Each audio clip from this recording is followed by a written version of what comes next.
Жеті тағдыр бір үйдің ішінде. Әкем кетті үнсіз бір күнде.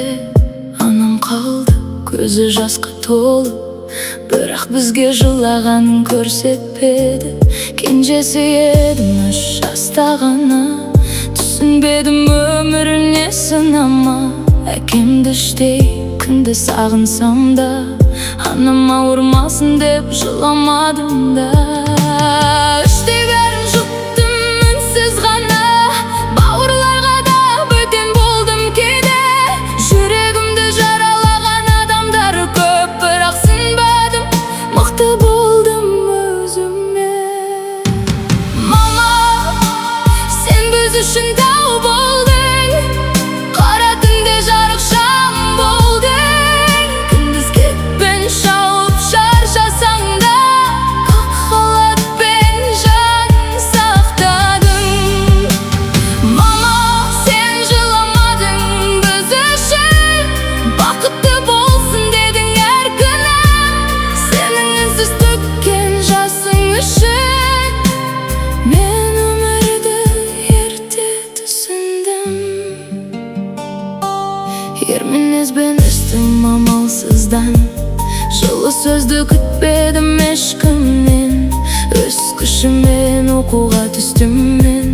Құламадым сынсам да ішімнен. 17-де махаббат жолықты, бірақ тағдыр тағы да соқтықты. Басқа қыз бар деді оның анасы. Жүрегім тағы үнсіз жылап тынды. Көңіл суып кеткен өмірден де, арман қалды бір кезде жүректе. Бірақ 3 бала 3 әлемі менің. Солар үшін тұрамын күнде қайта. Мама, сен біз үшін тау болдың. Қара түнде жарық шам болдың. Күндіз кетпен шауып шаршасаң да, ақ халатпен жан сақтадың.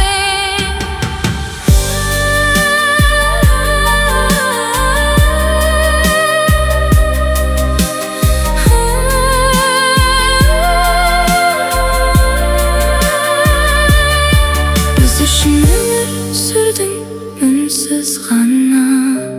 Жараңды жасырып күліп қана.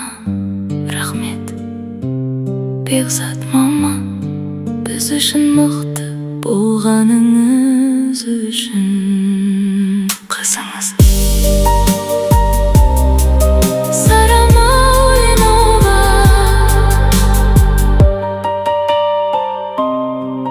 Қызыңыз Сара Мауленова.